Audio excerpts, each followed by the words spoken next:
Hi, this is Richard Carlton London, and you're listening to ClearTales. Well, thanks so much for listening in to ClearTales. Our next short story comes from Arthur Conan Doyle. That's the author of Sherlock Holmes.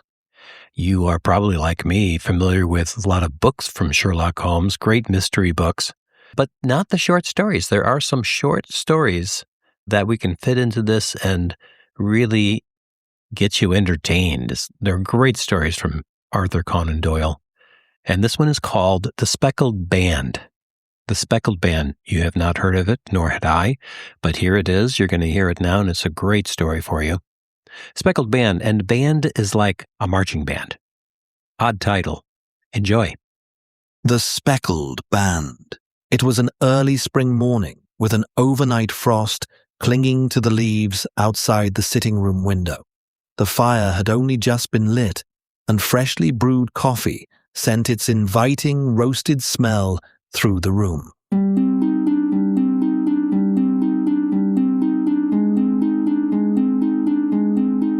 Sitting near the open flame in a chair that creaked as she moved was a woman. Her coat still buttoned to the chin, and even the direct warmth of the fire could not cure her shivers.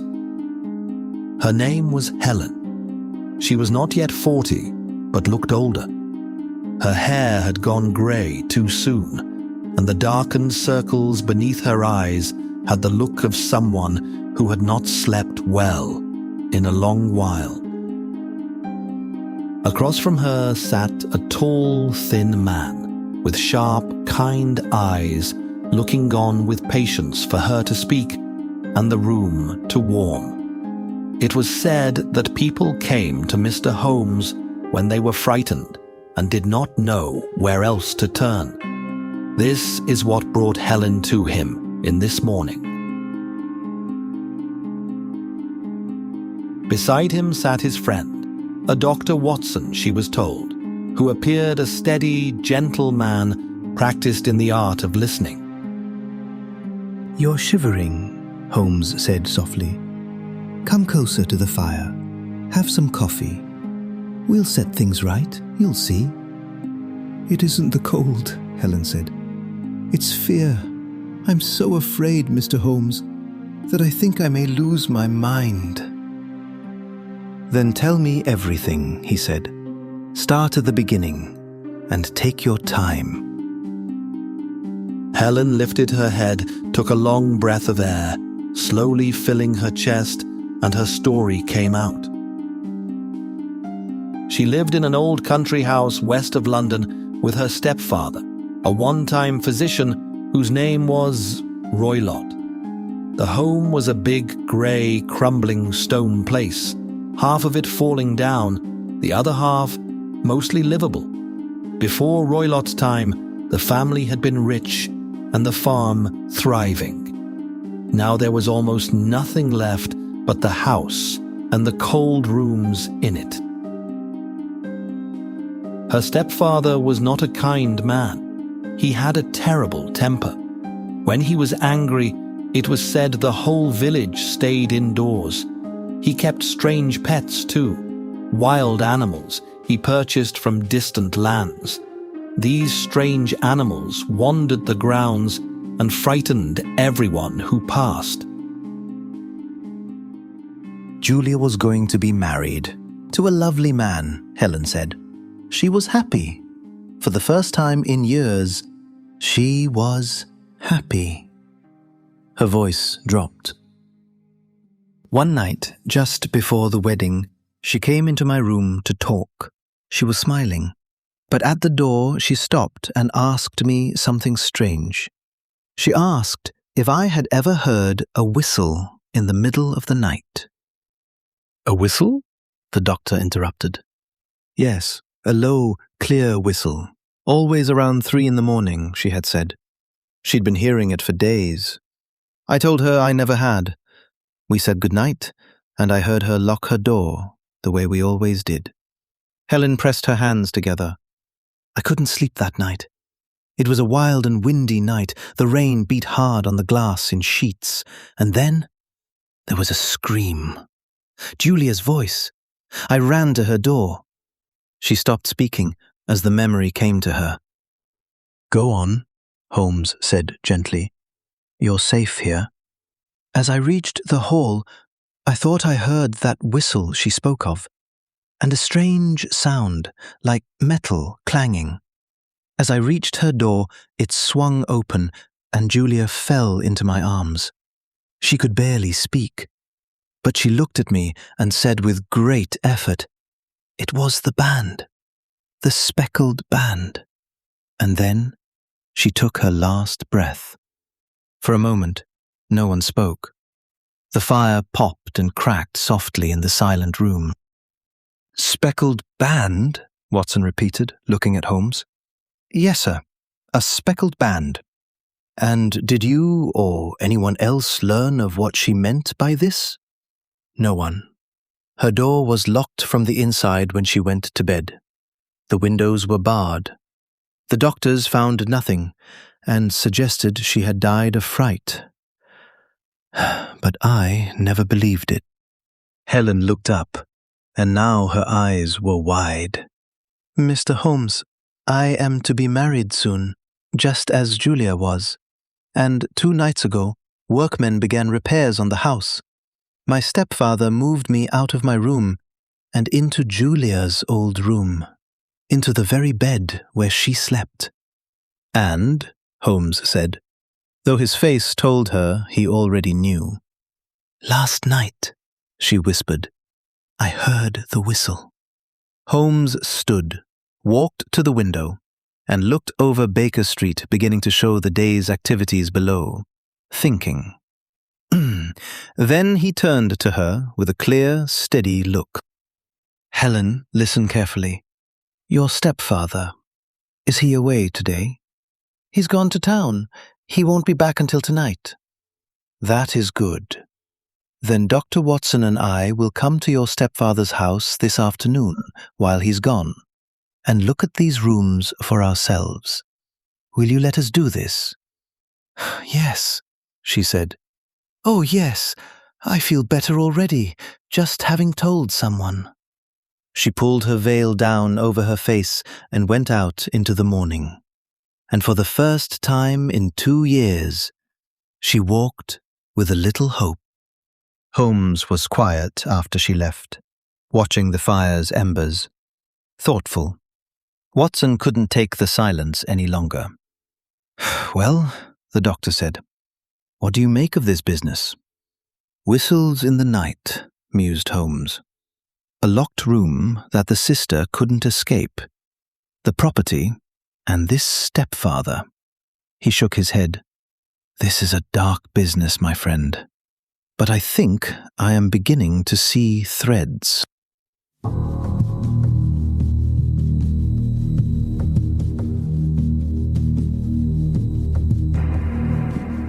Just then the door to the apartment banged open. A huge man filled the doorway, so tall his hat nearly brushed the top of the frame. With a hard yellow face and small, angry eyes, he slapped at his knee-high boots with the riding crop in a meaty hand. "Which of you is Holmes?" "Ah, that would be me," Holmes said. "And you are?" "Dr. Roylott," turning his bulk towards Holmes. "My stepdaughter was here this morning. What did she tell you?" Holmes smiled. "Lovely weather we're having for spring, isn't it, Watson?" "Don't play games with me," the big man roared. "Keep out of my business. I'm a dangerous man to cross." He turned to the fireplace, snatched up the iron poker, and bent it in his bare hands like a piece of soft wire. "That could happen to you if you cross me." Then he threw it back to the hearth and stormed out. Watson's eyes were wide with alarm. Holmes calmly picked up the twisted poker and, with one strong pull, straightened it out again. "Charming fellow," he said. "Come, Watson. I think it's time we paid the house a visit." And bring something useful with you, like your pistol. A man who bends iron pokers deserves our full attention.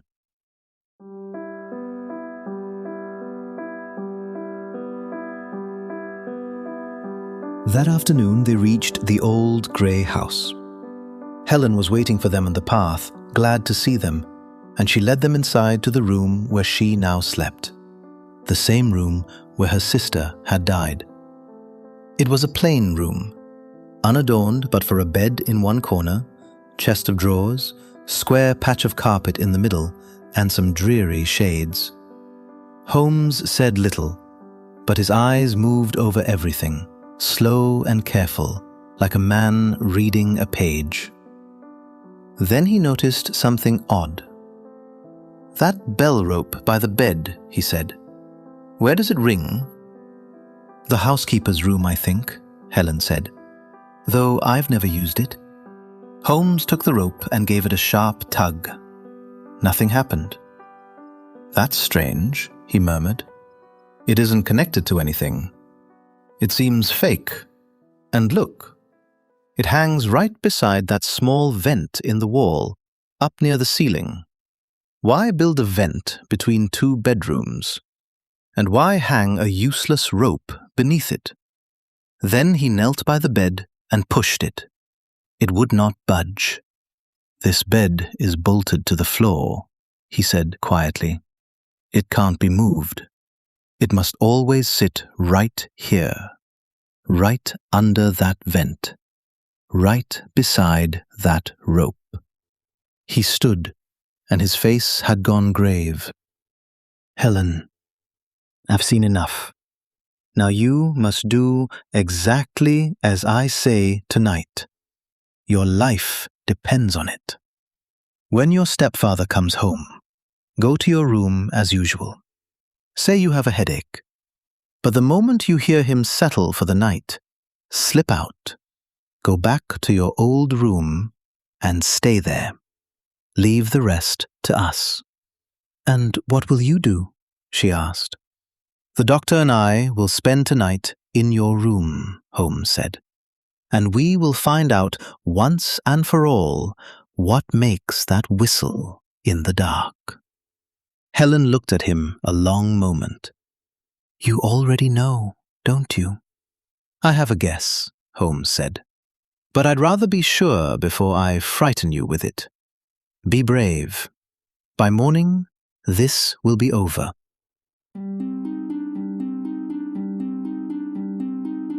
That night, the two friends crept back into the house and sat in the dark bedroom. Holmes laid a thin cane on the bed beside him. He turned the lamp out, and the dark closed in. "Not a sound," he said in hushed tones. "That Roylott will see any light through that vent. Stay awake, Watson. Whatever happens, stay alert." They waited. The hours crawled by. Far off, a clock chimed every quarter. Once, just outside the window, came a low animal cry that made the doctor's skin prickle. One of those strange pets loose in the night. 12 o'clock. 1 o'clock. 2 o'clock. Still nothing. Then, near 3 in the morning, the doctor caught a faint light coming from the vent above. There, it was gone. Someone in the next room was awake at 3 a.m.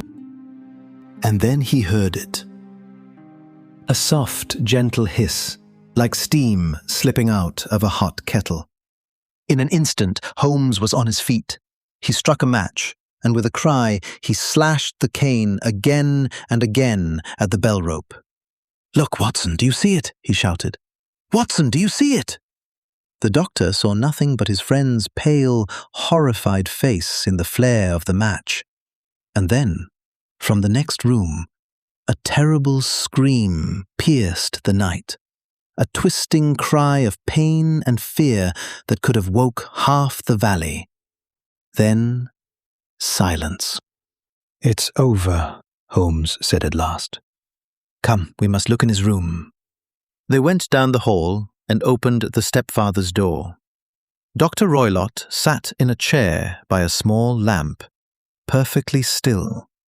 His eyes stared up at the ceiling, and wound around his head like a strange spotted ribbon was a snake, a deadly thing from a far-off country with a flat head and the yellow scales speckled brown.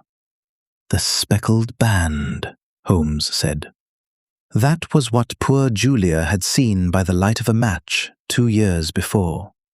Not a band of musical people, not a ribbon, a flat-headed viper coming for her. Later, when Helen was safe and the morning sun was warm on the fields, Holmes explained it all. The vent, the rope, the bolted bed, they all served one purpose, he said. Your stepfather kept that snake. At night he would slip it through the vent. It would crawl down the rope and onto the bed below, the bed that could never be moved out of the way. Helen went pale. And the whistle? He trained the snake to come back to him when he whistled, and fed it to keep it loyal. He'd send it out in the dark, then call it home before dawn, so no one would ever find it. A poison no doctor could trace. It was a wicked, clever plan. But tonight, the doctor said slowly, you drove it back through the vent. I did, Holmes said. And an angry snake bites the first thing it meets. It met its master. The man who set the trap fell into it himself. He was quiet a moment. I can't say I lose much sleep over that. And so it ended. Helen was free at last, free of the cold grey house, free of the man who had frightened her for so many years, free to be married and to live the life her sister never got to live.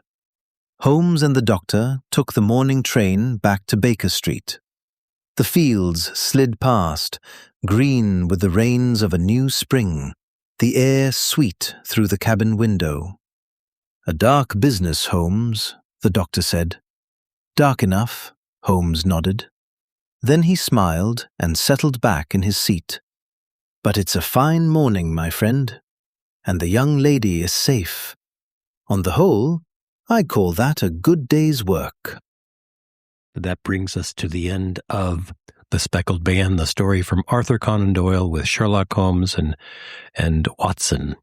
I hope you've enjoyed that as much as I. And I look forward to your returning and our being together again in the future for another story from ClearTales. If you can, please pass this on to others and like the podcast if you have the interest in doing so. And thanks again, and we'll see you soon.